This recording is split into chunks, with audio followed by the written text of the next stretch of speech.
Kalau di Akpelni ini kan pendidikan vokasi, sehingga pendidikan vokasi itu lebih ke banyak prakteknya. Poinnya adalah bagaimana kampus ini bisa menjadi inspirasi. Akpelni ini bisa menjadi Center of Excellence.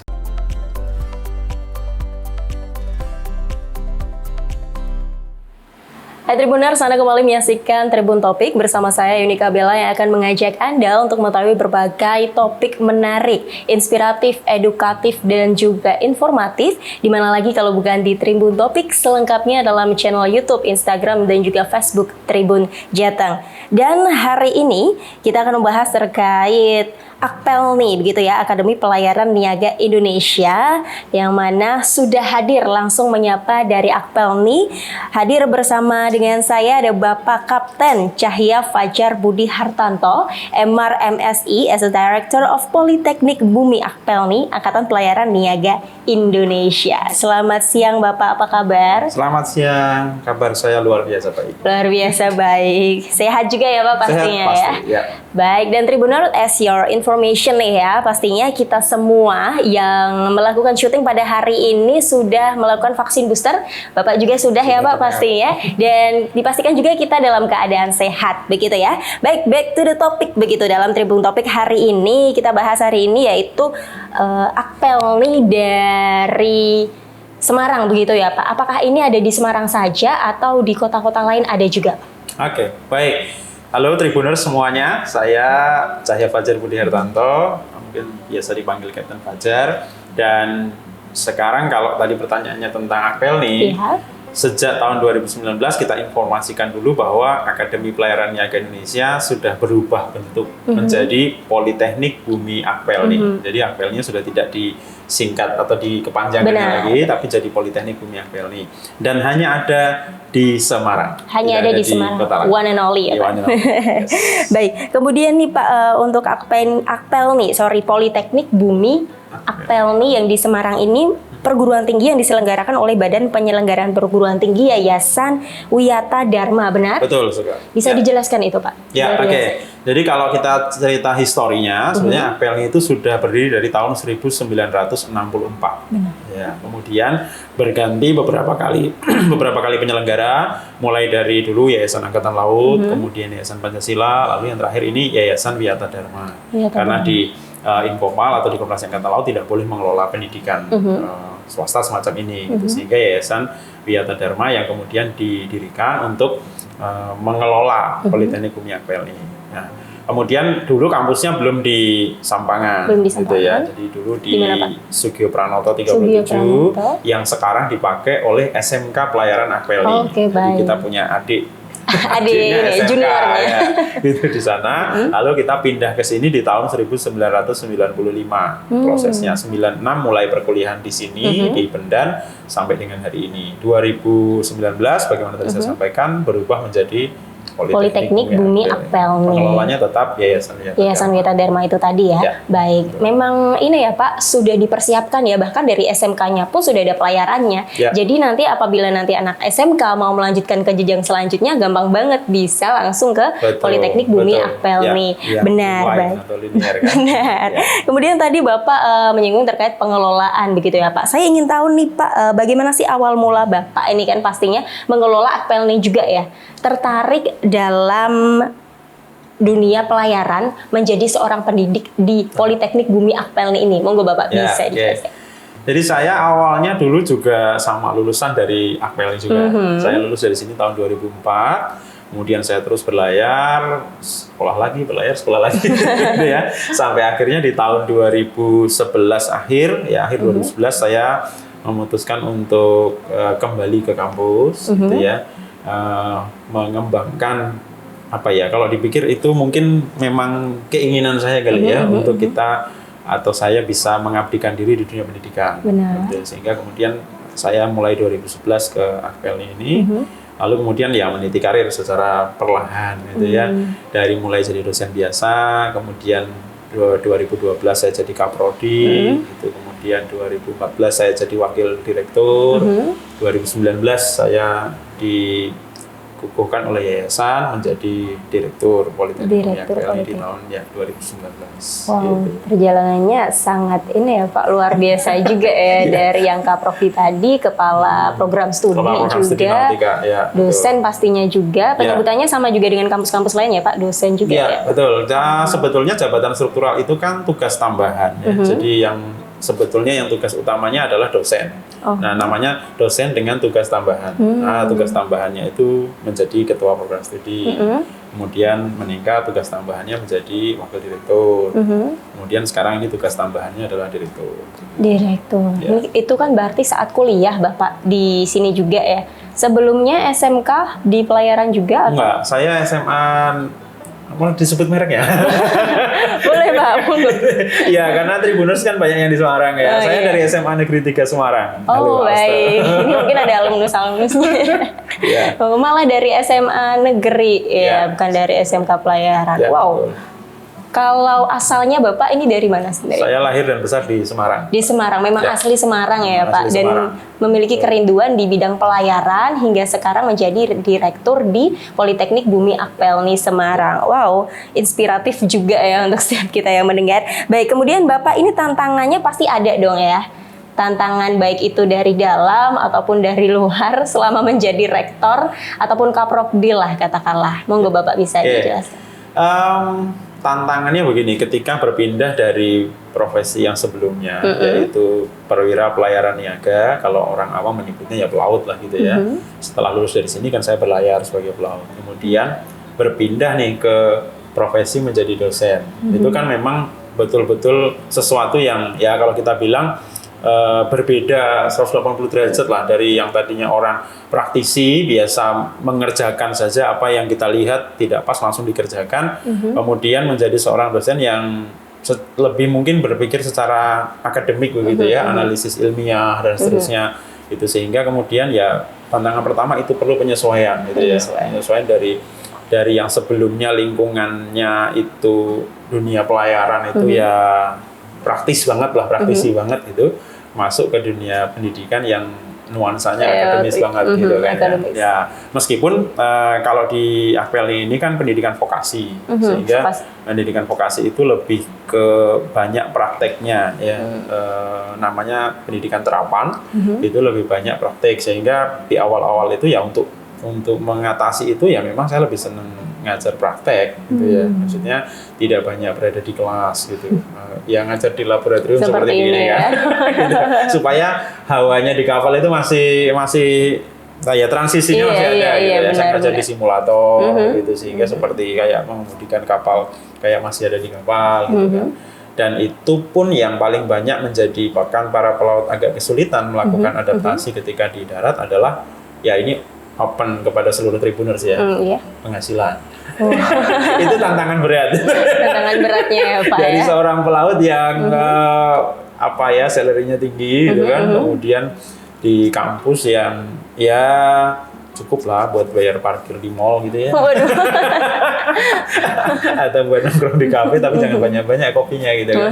Ya, artinya memang perlu penyesuaian lifestyle kan. Benar. Gitu ya, yang biasanya ya betul, biasanya mungkin kita kemana-mana transporting misalnya dengan kendaraan taksi lah misalnya gitu ya, harus mulai membiasakan dengan kendaraan umum yang lebih ya low cost lah begitu. Iya, hemat. Jadi juga. Itu tantangan pertama. Kedua, kalau kita di kapal itu kan yang kita olah, yang kita kerjakan itu kecuali kapal penumpang ya, kecuali kapal penumpang itu memang orang, tapi kalau saya karena lebih banyak di tanker, di kargo, di kapal curah, itu kan barang. Yang kita apa-apain itu diem aja dia gitu kan. Kita ikat, kita lasing ya kalau bahasanya di pelayaran, kita bongkar, kita muat, dia diem aja gitu. Tapi kalau di pendidikan yang kita kelola kan human ya, SDM gitu, para taruna, kemudian teman-teman dosen, gitu kan, para tenaga pendidikan. Nah itu yang beratnya tantangannya di situ. Kita nggak bisa ikat dia diem aja kan, gitu. Diikat mulutnya teriak, gitu kan. Jadi itu yang sulitnya kita mengelola SDM. Makanya kemudian saya ketika mau ambil S2 saya pikir mending saya ambil S2-nya manajemen SDM, gitu. Karena saya akan mengelola sumber daya manusia, gitu kan. Jadi ya memang tantangannya kan karakternya kan macam-macam ya. Mereka masing-masing punya punya sifat, punya latar belakang yang berbeda gitu. Itu tentu tantangannya. Yang ketiga paling berat akhir ini sebetulnya, yaitu ketika saya masuk di 2019, saya dilantik bulan Mei 2019, kemudian bulan Maret 2020 pandemi. Ya. Jadi saya seperti memimpin sebuah pelayaran yang kemudian kapalnya baru berlayar sebentar terus kena taifun. Ya, karena kondisi saat itu kemudian masyarakat secara perekonomian kan terpengaruh ya, sehingga kemudian mereka menunda perkuliahan. Gitu.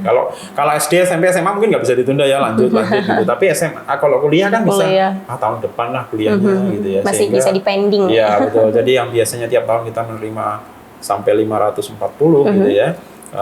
Di tahun pandemi pertama 2020 itu kita hanya 270, separuh langsung 50%. Ya. Kemudian 2021 turun lagi 230-an gitu. Lalu ini sudah mulai menggeliat lagi. Ini sudah naik 30%. Gitu. Kita sudah kembali ke angka 300. Jadi semoga ini semakin baik. Ini tantangannya memang di 2019, 20, 21 nih luar biasa. Cukup berat ya Pak ya.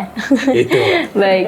Kemudian Pak, tadi Bapak membahas terkait praktek begitu ya Pak. Bapak lebih ke prakteknya daripada secara akademisnya di dalam kelas gitu ya Pak. Dan saya melihat ini kan alat-alat gitu Pak. Ini kalau boleh tahu ruangan apa nih Pak? Ya, ini kami menyebutnya laboratorium navigasi. Jadi isinya adalah peralatan yang kita sebut real equipment. Karena ada dua laboratorium yang terkait dengan pelayaran.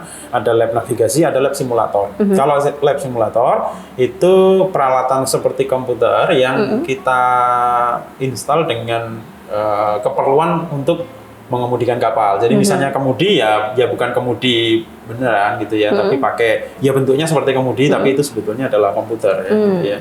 Nah, itu kalau di simulator. Kalau yang di sini real equipment. Jadi ini semua peralatan dari kapal yang kapalnya sudah di-scrap, sudah digunakan, kemudian kita pindahkan ke sini untuk pengenalan. Gitu. Wow. Dan kalau ini ya sebagai informasi juga, Tribuners ini kita lagi di dalam kapal ya. Kita lagi di kapal. Dalam kapal begitu ya. Jadi ini benar-benar ini nyata sekali, view-nya juga bagus sekali ya Pak. Ya, Bumi Apelni ini ya, benar. Kita di dalam Masjid Jami Haji Sunarto. Ya, Masjid di lantai satunya tadi ya Pak. Ya, lantai 1, 2, 3 itu untuk tempat peribadatan, masjid. Kemudian lantai 4-nya ini memang untuk proses pembelajaran. Ada satu kelas briefing di belakang kita, kemudian ada lab ini, termasuk kemudian untuk alat-alat keselamatan dan seterusnya, supaya para taruna pada saat nantinya ke industri itu tidak kaget gitu ya. Nah, bahasa saya dulu zaman saya masih sekolah itu begitu masuk ke kapal bahasa saya deso gitu loh ya. Iki apa toh ini gitu ya. Karena belum pernah kenal gitu atau belum pernah tahu. Hal baru gitu. Ya. Ini mau megang juga takut gitu. Takut rusak gitu. Betul. Berarti ini ya Pak, alat-alatnya juga para sebutannya bukan mahasiswa ya, berarti taruna. Dan juga kalau yang putri berarti taruni. Iya, oke. Baik, asramanya juga ada di sini untuk mesnya ya. Asrama kita tersedia dengan kapasitas 1080 taruna. Wow. Jadi satu angkatan biasanya kan 540 ya, 1080 taruna. Jadi pada waktu kita masih D3 itu yang tinggal di asrama adalah 2 tahun. Jadi semester 1, 2, 3, 4. Karena semester 5-6-nya praktek, baik itu yang di laut maupun yang di perusahaan pelayaran. Tapi sekarang kita sudah berubah nih, yang tadinya D3 sudah menjadi sarjana terapan. Jadi ada program studi nautika, teknika, ketatalasaraan pelayaran niaga dan kepelabuhanan, sama transportasi laut. Nah, yang nautika dan teknika dulu D3. Nah, kemudian kita ubah atau kita transformasi menjadi D4 atau sarjana terapan. Yang nautika menjadi teknologi rekayasa operasi kapal, yang teknika menjadi teknologi rekayasa permesinan kapal. Nah, karena jadi D4 maka di asramanya menjadi 5 semester. Ya, jadi 2,5 tahun, nambah 1 semester lagi. Nah, nanti di industrinya semester 6 dan 7. Gitu. Nanti semester 8 untuk kembali untuk ya bahasa kita skripsi lah begitu ya, penyelesaian tugas akhir. Proposal dulu baru skripsi itu tadi ya. Ngomong-ngomong terkait ini Pak, skripsi juga, kemudian pengelolaan dari jenjang yang ada di Apelni ini kan tadi Bapak sebutkan D3, kemudian D4 untuk S1-nya atau mungkin ada S2-nya juga? Ya, kita perlu edukasi sebenarnya kepada masyarakat ya bahwa D4 itu sebetulnya setara dengan S1, gitu ya. Cuman sebutannya sarjana terapan. Jadi kalau S1 yang dari perguruan tinggi non vokasi itu sarjana akademik. Gitu. Memang arahnya kalau yang dari akademik kan untuk menjadi akademisi, peneliti, gitu ya. Sementara kalau yang di vokasi memang lebih banyak nanti menjadi praktisi. Praktisi kan? ya. Berarti ini pure praktisi. Betul. Nah, karena kenapa kita berubah menjadi politeknik? Itulah salah satu pertanyaan tadi dari Mbak Bella ya, bahwa kita pengen supaya bisa meningkat terus nih, tidak hanya D3 saja gitu ya. Dari sejak tahun 64 berdiri sampai dengan karena kita berubahnya kemarin angkatan 2019 itu berarti 54 ya, sekitar itu sudah 50 tahun lebih kita bertahan di D3 terus gitu kan. Maka saya waktu itu berpikir dengan teman-teman, ayolah kita harus bisa D4, nanti kalau sudah D4 berjalan kita akan naik ke S2 terapan, nanti akan ke S3 terapan, tetapi ya salah satu syaratnya akademinya harus dirubah jadi politeknik. Ibaratnya rumahnya dibesarkan, baru setelah itu perabotnya diganti di dalamnya. Jadi menunya dibesarkan, sub menunya juga ikut begitu ya Pak. Baik. Nah, ngomong-ngomong terkait ini Pak, jenjang karir dan juga jenjang perkuliahan ini, Bapak sendiri kan tadi sudah menjelaskan juga walaupun bukan dari SMK Pelayaran tapi dari SMA 3 tadi itu tadi ya di Semarang. Itu IPA, IPS atau sastra Pak? IPA ya. Karena kalau yang nautika harus dari IPA. Iya benar, masih nyambung lah ya Pak ya. Kemudian perkuliahannya juga di sini begitu ya Pak. Nah, tadi Bapak juga sudah menyebutkan terkait tantangan-tantangan yang Bapak hadapi. Nah, untuk mengatasinya, Pak, sampai saat ini bagaimana, Pak? Ya, untuk pertama memang terkait dengan kita bicara soal transisi teman-teman dari laut yang mau ke darat.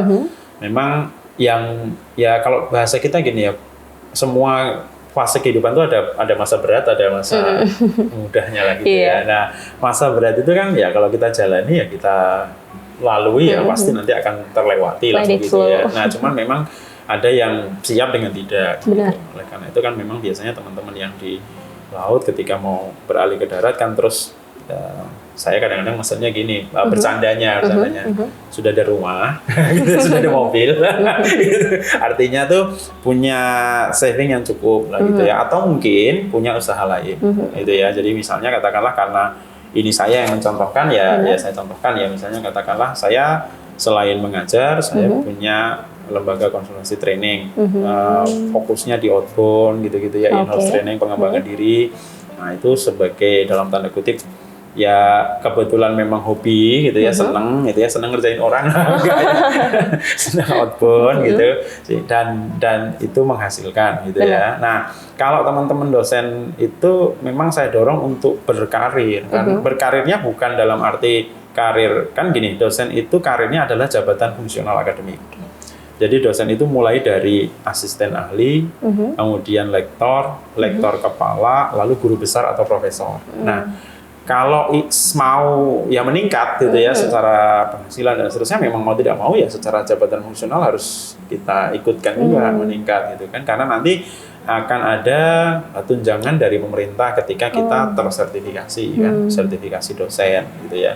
Nah nanti teman-teman otomatis kan seiring dengan waktu kemudian misalnya katakanlah mulai dipanggil jadi pembicara, terus itu kita punya keahlian kan, kita akan semakin dikenal bahwa kita lah yang ahli di bidang tertentu, ya, sehingga ketika mau seminar mau apa dibutuhkan pembicara yang bidangnya itu gitu ya. Tapi kan itu portofolio perlu waktu kan.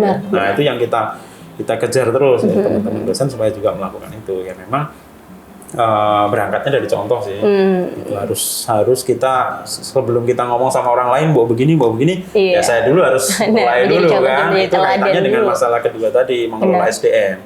Kalau saya mau minta taruna disiplin, saya duluan harus disiplin. Saya nggak bisa marah sama taruna yang terlambat masuk kelas misalnya karena saya sendiri sering telat masuk kelas misalnya gitu loh ya. Misalnya itu contohnya kan gitu. Lalu yang terakhir ya, kalau masa pandemi ini memang kita harus ya membuat banyak penyesuaian ya, pengeluaran yang mungkin selama ini kita anggap bisa dikeluarkan ini ya mungkin diketatkan dulu gitu kan, atau dialihkan untuk program penanganan pandemi ini gitu. Lalu ya memang kita harus mulai cari sumber cari sumber pendapatan lain selain dari SPP Taruna, gitu kan? Karena kalau hanya mengandalkan Taruna, ya itu tadi pasang surutnya luar biasa, gitu. Sehingga kita harus punya penghasilan dari luar. Oleh karena itu, saya menggiatkan di Akpelni ini ada diklat sertifikasi keterampilan yang untuk pelaut juga. Jadi tidak hanya di sini itu yang datang ke sini tidak hanya Taruna yang kuliah ini, tapi juga ada pelaut yang ambil sertifikasi di sini. Ada 11 program sertifikasi di kampus ini, gitu. Jadi pelaut bisa sertifikasi maupun yang pembaruan, karena ada beberapa sertifikat yang berlakunya ada masa berlakunya 5 tahun, gitu ya. Nah itu bisa datang ke Akpelni juga. Nah itu sebagai salah satu bentuk kita gimana ya mengupayakan dalam kondisi yang kita tidak sedang baik-baik saja itu kita mengupayakan apa sih sumber daya yang kita punya, gitu ya, yang kita punya yang belum bisa atau yang belum menghasilkan maksimal atau yang belum optimal, itu yang kita kejar, gitu. Jadi memang harus ini ya, sebagai teladan juga, track recordnya juga harus baik supaya bisa dicontoh oleh para taruna dan juga taruni di Politeknik Bumi Akpelni ini ya Bapak ya. Salah satu contohnya adalah Kapten Cahyo Fajar ini begitu ya. Baik, kalau tadi kan kita mendengar begitu ya, membahas terkait tantangan secara umum di Politekniknya ini, di Akpelninya ini. Kalau dari Bapak pribadi ini, cita-citanya dulu dari kecil ataukah memang sudah passionnya tuh pelayaran atau gimana? Ya, sebetulnya karena bapak saya itu guru ya. Bapak saya guru, sehingga saya sebetulnya sangat terinspirasi dengan beliau, gitu ya. Sehingga saya sebetulnya pengen jadi guru gitu awalnya, gitu ya. Tapi waktu lulus SMA minta izin sama bapak tuh nggak boleh gitu. Memang orang tua tuh kan selalu pengen anaknya lebih baik daripada. Gitu. Jadi waktu saya mau sekolah di salah satu pendidikan keguruan itu, dan sekolah di situ jadi guru sama kayak bapak gitu ya. Kayaknya better ya, lebih baik gitu. Lalu saya berpikir saya masih punya adik gitu kan, sehingga saya berpikir saya harus sekolah yang cepat selesai gitu ya. Berarti tidak sarjana dalam hal itu berarti, karena saya membayangkan sekolah sarjana suwe gitu ya. Lalu saya harus sekolah di satu tempat yang fokus dalam arti bidang keilmuannya khusus. Benar. Yang nanti ketika lulus tuh nggak semua lowongan pekerjaan dilamar. Oke, baik. Jadi memang sudah fokus gitu kan. Lalu kemudian saya cari beberapa referensi, lalu Akpelni lah salah satu pada waktu itu yang masuk dalam referensi saya, lalu saya milih sini. Tapi memang ya itu tadi, karena passionnya pengen mengajar gitu ya. Hingga saya pun di kapal sama terkenal sama officer-officer yang lain itu kalau ada kadet itu taruna praktek di atas kapal ya. Kalau kadet ada officernya kayak Fajar itu enak, mesti diajari ya gitu ya. Karena memang saya senangnya gitu, Dad sini ya, udah belajar apa selama gitu. Jadi passionnya mengajar itu yang nggak bisa mungkin karena memang udah passion juga sehingga kemudian saya lebih fokusnya, kalau sekarang misalnya katakanlah saya ditanya lebih senang disebut pelaut atau pendidik, ya milih pendidik ya Pak. Gitu ya. Saya kan umurnya turun ke darat. Terinspirasi juga oleh sang ayah yang seorang guru ya Pak ya. Guru di Semarang juga? Ya, karir beliau memang di Semarang, mulai dari salah satu SMA swasta di sini, kemudian jadi guru di SMA negeri, lalu top karir beliau adalah pengawas olahraga di 2 kecamatan bareng saat itu. Wow. Kecamatan Gunung Padi dan Gajah Mungkur, kebetulan kan dekat ya areanya gitu ya. Handle saat itu. Wow, berarti benar-benar ini ya, itu tadi yang Bapak jelaskan ya, teladan, kemudian menjadi contoh juga, memiliki track record yang baik dari seorang ayahnya, Kapten Cahyo Fajar, sehingga Kapten Cahyo Fajar juga sekarang menjadi seorang pemimpin yang luar biasa di Politeknik Bumi Akpelni ini ya. Baik. Dan kemudian Mbak, terkait pemimpin ini pasti ada visi misi juga ya. Kalau dari Politekniknya sendiri apa, kemudian visi misi secara pribadi dari Bapak nih supaya bisa menjadi contoh juga bagi tim Industri. Ya, kalau Politeknik Bumi Akpelni memang visinya adalah menjadi lembaga pendidikan dalam bidang pelayaran yang kalau bahasa visi itu kan selalu begitu ya. Tapi poinnya adalah bagaimana kampus ini bisa menjadi inspirasi, bisa menjadi rujukan. Benar. Rujukan itu begini, bagaimana dunia industri ketika mau cari pelaut gitu misalnya, atau cari tenaga kerja di bidang pelayaran kemana sih? Akpelni. Masyarakat ketika mau melanjutkan sekolah anaknya kemana sih? Ke Akpelni. Nah, itu yang namanya rujukan. Kalau misalnya kampus lain mau studi banding misalnya gitu, atau SMA misalnya ya, tentang pendidikan kemana sih? Ke Akpelni misalnya. Harapan kita Akpel ini bisa menjadi center of excellence. Bahasa kita center of excellence, kemudian proses pengembangan keilmuan di bidang kemaritiman bisa dikerjakan di sini. Itu kalau untuk Akpel ini ya. Kalau Bapak? Kalau untuk saya, karena saya bekerja di sini, gitu ya, saya harus menyelaraskan ya, sebenarnya sama gitu ya. Begitu ya, Pak. Ya, dan memang saya senang dengan itu tadi menjadi teladan itu ya, menjadi inspirasi. Jadi saya paling bahagia itu ya, paling bahagia itu bukan waktu gajian ya, meskipun bahagia juga waktu gajian ya. Pasti. Tapi paling bahagia ketika ada taruna atau mahasiswa atau lulusan kita yang kemudian mengatakan, saya pengen kayak Pak aja loh. Nah, itu rasanya menjadi teladan, menjadi inspirasi gitu ya, menjadi sosok yang kemudian bagi mereka ini figur yang bisa dicontoh. Itu sih bagi saya lebih enak gitu. Dan makanya kenapa saya lebih senang di dunia pendidikan. Seandainya katakanlah bukan, kalau saya ditanya ya misalnya kayak masih pengen balik ke laut enggak gitu ya misalnya ada pertanyaan gitu. Kalau beberapa tahun yang lalu mungkin saya akan lebih cepat menjawab gitu. Kalau sekarang mungkin agak mikirnya lama gitu ya. Meskipun keinginan itu masih ada pasti. Karena kenapa? Dosen di vokasi itu harus dosen yang up to date dengan kondisi terkini. Jangan sampai saya ngajar pelajaran yang adalah berdasarkan pengalaman saya 10 tahun yang lalu, yang sekarang mungkin di kapal udah nggak ada. Gitu kan? Sehingga saya mungkin harus back to sea gitu kan. Meskipun katakanlah kalau sekarang belum sempat bekerja kembali di kapal ya, saya caranya mungkin dengan ke industri, misalnya mendampingi anak-anak saat kunjungan kapal di galangan gitu ya, atau kemudian kita lakukan studi on board misalnya gitu untuk merefresh kembali aturan dunia pelayanan seperti ini. Meskipun sekarang internet sudah luar biasa sih ya. Kita bisa belajar dari banyak sumber gitu kan. Tapi memang ya itulah, kalau kita mau jadi inspirasi bagi orang lain, kita sendiri kan harus memantaskan diri lah bahasanya gitu ya. Nah, orang kalau nanya ini nggak ngerti, itu nggak ngerti ya gitu ya, sehingga itu yang memacu saya untuk kemudian belajar terus lah gitu. Benar. Sehingga juga menjadi motivasi bagi para taruna-taruni ya Pak ya. Dan Bapak pastinya juga hingga sekarang terus belajar, salah satunya juga selain pengalaman juga membaca sesuatu yang terbaru gitu ya Pak, up to date juga. Jadi saat mengajar juga enggak di bahasa Jawanya enggak diapusi sama taruna-taruninya, tapi Bapak juga tahu ya, yang terbaru sekarang tuh ini yang lagi berjalan gitu. Kemudian menilik ke belakang nih Pak. Tadi kan Bapak sebutkan kalau ditawarin berlayar atau tetap menjadi pendidik di sini begitu Pak, pengalaman yang tidak terlupakan mungkin dulu atau mungkin keliling ke luar negeri Pak, bisa diceritakan? Oke, kalau pengalaman pada waktu masih berlayarnya yang paling berkesan bagi saya adalah ketika saya berlayar mengelilingi bulatan bumi gitu ya, 1 kali keliling bumi. Itu pengalaman yang tidak terlupakan, karena itu adalah kapal pertama saya saat saya menjadi perwira. Jadi begitu saya lulus dari sini, itu kapal saya yang pertama, namanya Aditi. Nah, jadi saya berlayar mulai dari berangkatnya, startnya dari Pasir Gudang di Malaysia itu.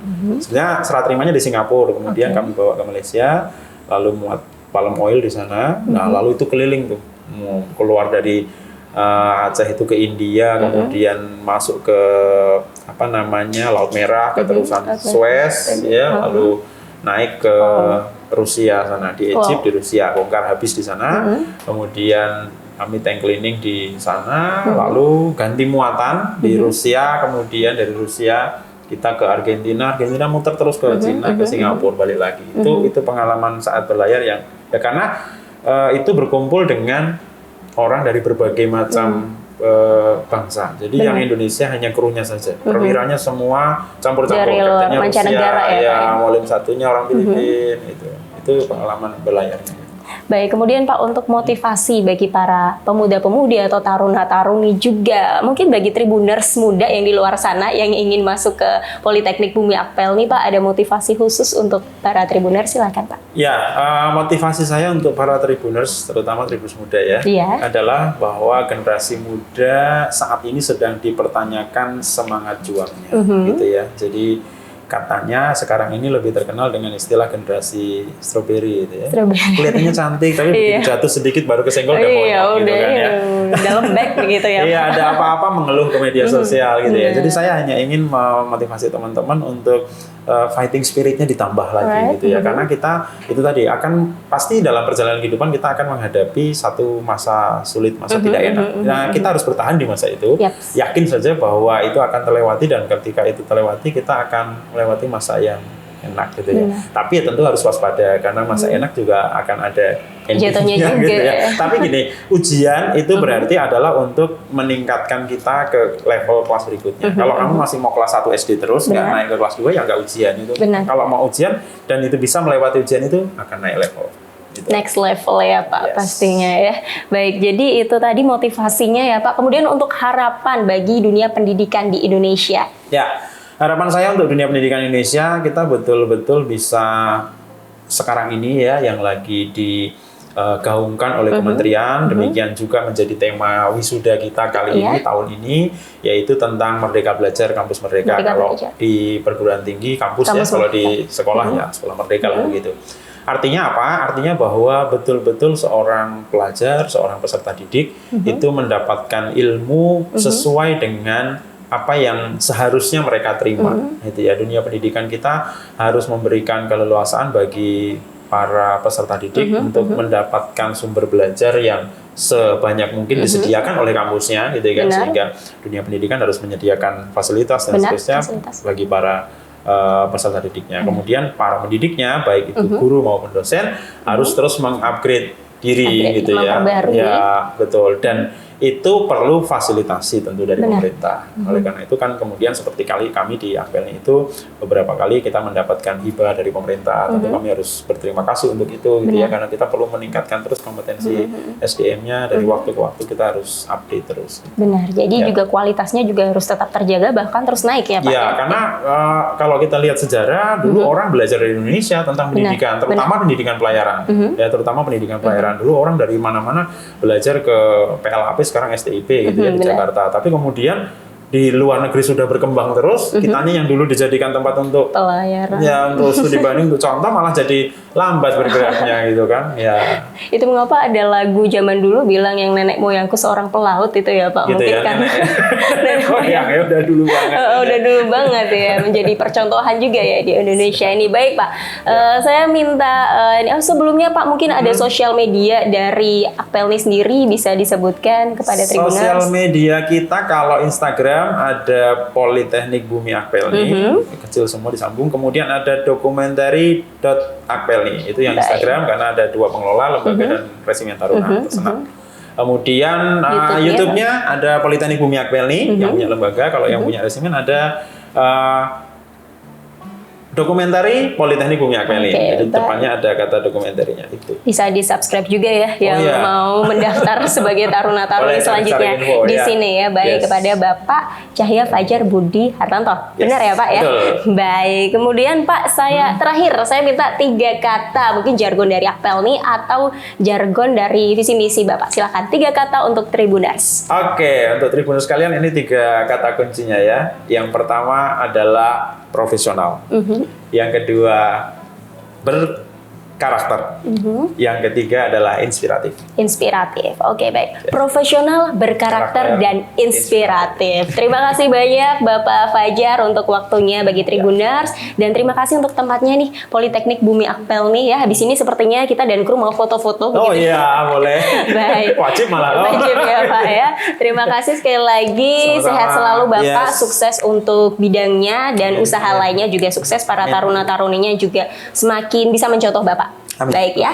Terima kasih Pak. Bella pamit, dan Tribuners, demikian Tribun Topik hari ini. Terima kasih atas kebersamaan Anda. Saksikan terus Tribun Topik only on channel YouTube Tribun Jateng. Don't forget to subscribe, like, comment, and share this video. Dan jangan lupa nyalakan lonceng notifikasi kamu untuk mengetahui lebih lagi terkait informasi dari Tribun Jateng. Saya Yunika Bella beserta segenap kru yang bertugas pamit undur diri. Selamat siang, selamat beraktivitas, sampai jumpa, dan salam Tribun.